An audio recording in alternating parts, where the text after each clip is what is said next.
What's up? Share a little my workout this morning, which is only 1% of my workout. I'm working on an 8 right here. Body, head. I'm getting in some work right now. It's a cardio. It consists of 15 minutes core work, which is my heavy bag. I don't always punch a regular bag because it's actually too light for me. I punch something hard, something that I would break my hand on if I does not punch right. Something that when I kick it, if I does not kick right and does not snap the kick proper with the proper time, I'm gonna cause an injury. So my mind has to program me always be 100% on perfect timing, never off, never halfway, never close to it. Because if I'm close to it, I'm gonna feel pressure on my ankle when I side kick this pole. If I'm close to it, I'm gonna either break my fist or I'm gonna fracture my wrist when I hit this pole with a reverse punch or jab.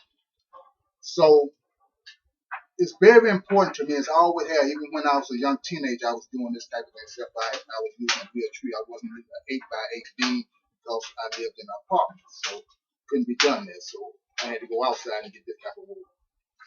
But even so, bag is good. There's a lot of bag. I've seen a lot of bag, and I've been by different places that they had like 300-pound bags. Those are some nice bags. If you get a 300-pound bag, you don't need this post. Right now, I don't have one. I have a home, so I have access to this. Now, accuracy, perfect time of punching is very important. The difference between this pose and me punching or jabbing a bag, I'm finna develop my jab just like it's a right hand or a reverse punch or Yakizuki. So when I connect perfect, my opponent gonna know it. But what we gonna do different than what a lot of the new school does not do, close range punching and kicking. Now, close range punching and kicking, you might want to know this. When you hit a guy in close range, 9 times out of 10 you don't get disqualified. They won't call excesses on you in point fight. You know why? Because they've been taught if your hand is not extended out, there's no power, which is the biggest lie in the world. All your power is right in between half out and half in. That's where the power is at. The power is not when that hand extends out. But that's what most martial artists was taught. That's why a lot of guys, when they goes into full contact fighting or tie fighting, they punches suck so bad because they don't understand where their power lies. Now, really, the power begins with your feet at the ground. You should always be pushing out. When I come back with a hook, that front piece should turn in because I'm hitting with my leg from the ground. I'm pushing from the ground.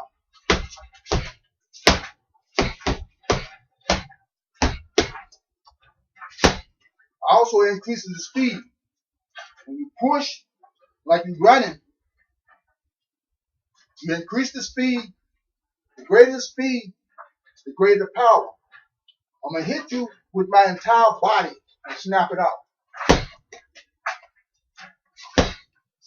Now, if I leave my hand on this pose too long,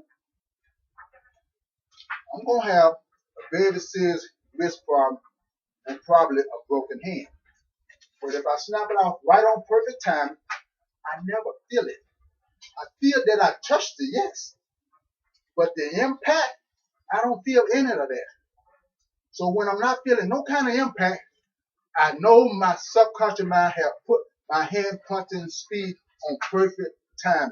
The same when I side kick. Because I'm in this close range, and when the man dropped, the judges said, it's not excessive, but he's laying out on the floor. I have been asked by judges Was that kick you did? Did you do that real hard? Was you able to execute that hard, that close range? I said to the judge, no. Why would I say yes to get disqualified? No, I'm not that stupid. But they was taught extension. All the years of my life, as a young child, I sidekicked a tree. I could not quarterback. So I had to kick a tree to build up my power. In return, I reaped a greater benefit than all other martial arts and kids that came up with me. Most kids didn't kick a bag at all. And you had a very few of them that did some type of leg weight training. So all they had was just their natural strength in their legs. Follow along with me. I'm going to get a little music going, which was created directly for me by Brandon Todd. The title of it is No More. In other words, I had enough. No more, no more. Created especially for my workout. In his calm once said, the greatest pleasure is to vanquish and chase them before you. For us, that was. And fear.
Notice how close the jump back kick is. There's no extension. Because there's no extension, it doesn't look like a decent back kick. It will kill you, I promise you. Because I'm throwing my entire body weight into your gut, into your rib cage to stop you. After I realized as a child that I would never get disqualified on this doing point fighting, I continued to train this way. Because it was a way, when they began to cheat me, I would stop my opponent and couldn't get disqualified. He could not continue, and I went on as the winner. And I would shake all the referees we had, thank them, but not disqualify me because being such a good rep. Hallelujah.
I'm going to show you something. Whenever you see me do this, it's a forearm block. I'm not just throwing my hand up. It's a forearm block against a reverse punch, against a roundhouse kick, and also a side kick. Now, when you see me do this, you never see me do this. I'm never going to do this. There's nothing down there. I'm not down there. My body is not down there. There's no need for me to block that far down. So, therefore, let me make sure my camera's lined up properly. You got me. Therefore, if I block all the way down here, all my opponent has to do is throw a back fist or double up on the side kick. You get me every time. Now, at the same time I'm blocking, I'm never staying back here, block, and then move. No, that's too late. That's a back fist. That's another side kick or a roundhouse or a hook kick. At the same time my hand moves to block, I'm gone. So when I shut down the kick, by the time he realized I shut down the kick, I have punched him or kicked him at the same time within 0.1 of a second. You don't do 1 and then 2. It's not 1 and then 2. It's 1. It's not 1, 2. It's not 1, 2. I block. As soon as I turn, I get knocked in the head with a back fist. It's 1. Notice I never run straight in this way. When I block, I don't do this. I'm not coming here. I don't want to get hit. I don't want that man to go over top of me or get caught with an axe kick. As I'm blocking and turning, notice which way my body's going. To the outside. I'm outside. This body is now facing this way to counter. It's facing the same way the pads are. I follow up. The judge has not said stop. Why would I stop? Why would I stop? The judge has not said stop. That's why a lot of you lose.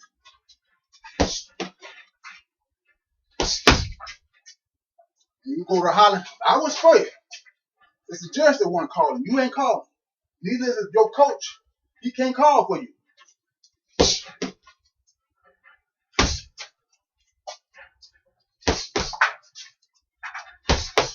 And it's good to learn to fight on both sides.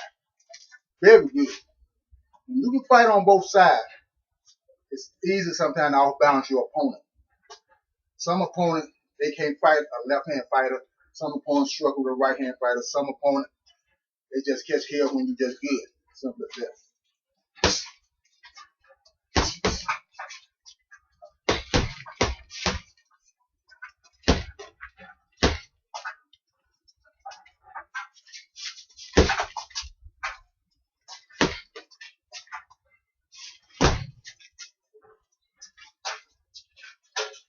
Look, I'm out to the outside now. It's a hook for it. I'm outside. You can't see this. Straight punch to the head. A lot of you throws it to the body. The judge over there on the other corner, he can't see me hitting him in the side.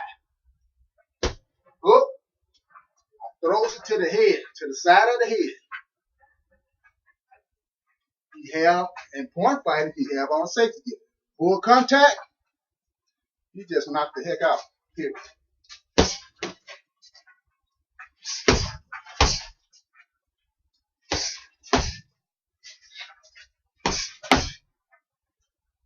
Going, I'm taking off now.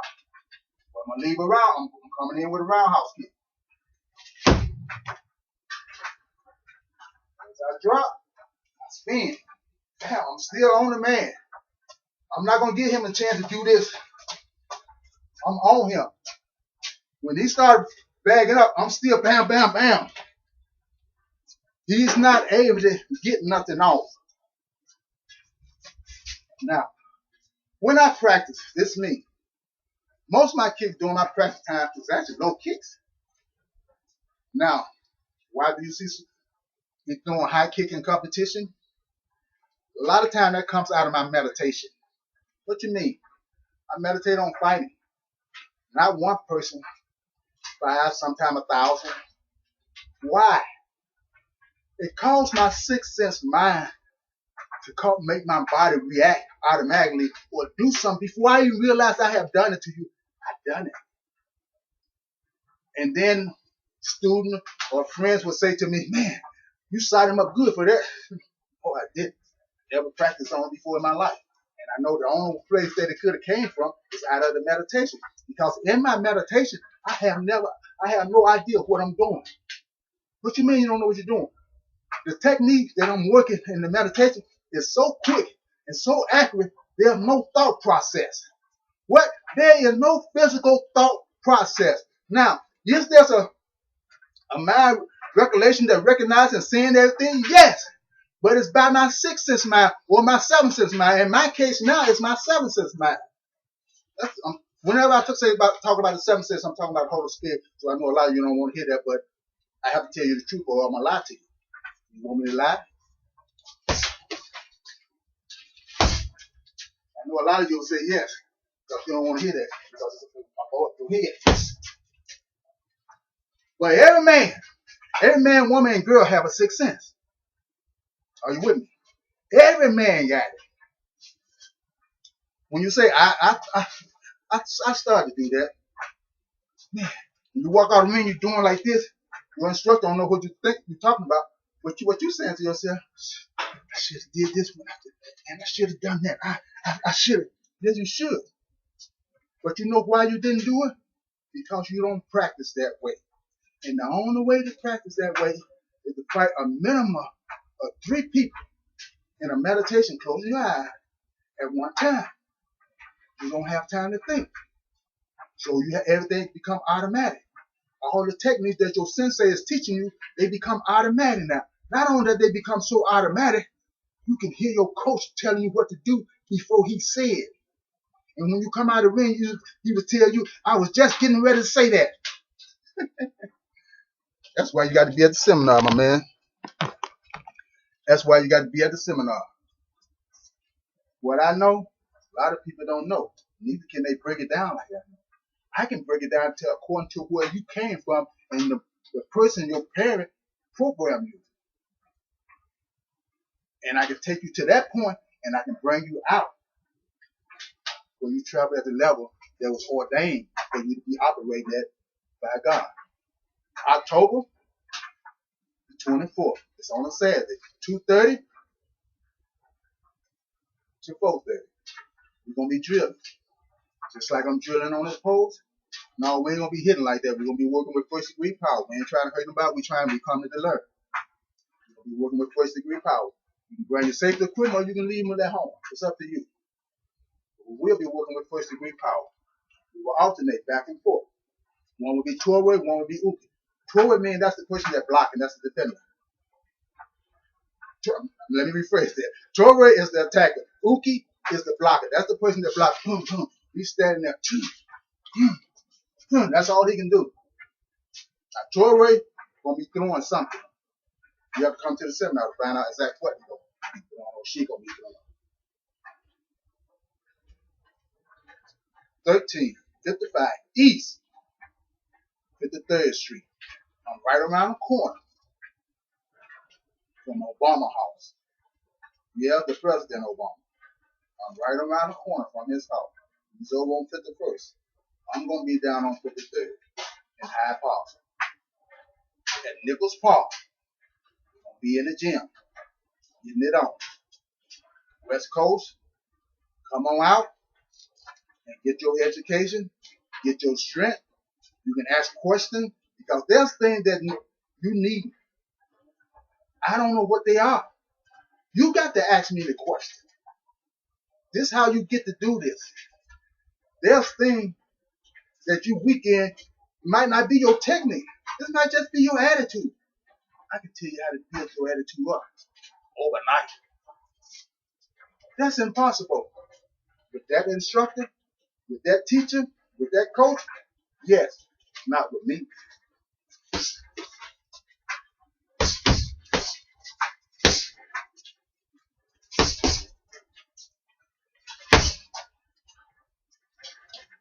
I joined a boxing gym. There was a Golden Glove guy there. He was about 147. I was about 155 when I got there. He used to tag me so many times with jabs in the face. I was in retirement. I still trained, had good stamina, but I was in retirement. I had to make up my mind whether I want to start beating the crap out of this guy because he had no respect for me at all.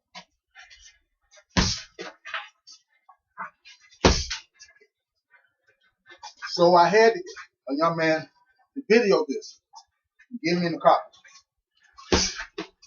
What I found out wasn't nothing wrong with my technique. I was just sitting around waiting on him. I'm just sitting around waiting. What do you get? You get tag, tag, tag, tag, tag. Okay.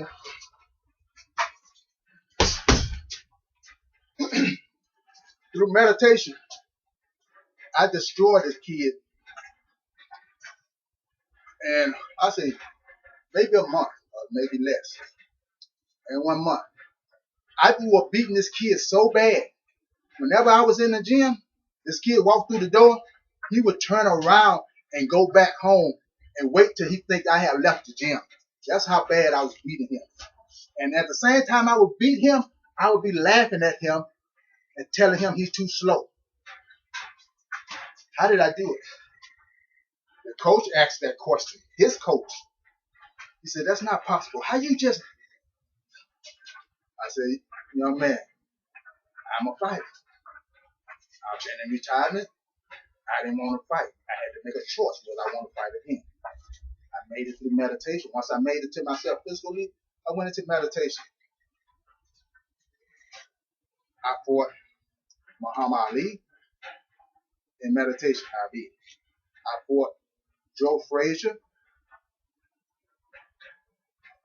All of the super fast guys, I fought them one after another. They was coming to the ring. I'll do 1 round with this, 1 round with this, 1 round with this, 1 round with this.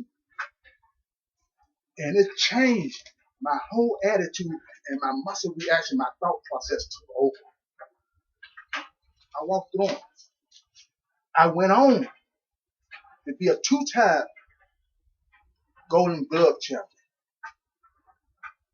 I was supposedly to leave and go to Detroit to get up under Tommy Hearn manager to become pro. I just got married. I asked my wife, could she please move back home for 1 year to 2 years maximum so I can go make enough money to build a business with. She said no, I'll just stay here. I said no, you can't stay here because the area we was in, although we was in Mayville, Illinois, that gang had just taken over like crazy there. And I said no, you can't be here by yourself. So I had to make a decision to leave or to stay to be a protector to my wife. I made a decision. I stayed. I didn't go. Now, to some degree, I wish I left because we eventually divorced. So did I make a bad mistake not leaving? No. I still did what I was supposed to do as a husband for her. Now, when she stepped out of line and started coming up short from home, it was time to cancel that relationship and move on with my life. But I did not make a bad decision. I did what I was supposed to have done by God and before God to her. Just letting you know. When I tell you something, I tell you what I live. I don't tell you what I think.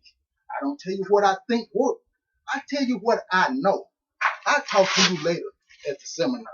I'm the one and only MJG, the fastest record, speed kicking record that you can find on YouTube.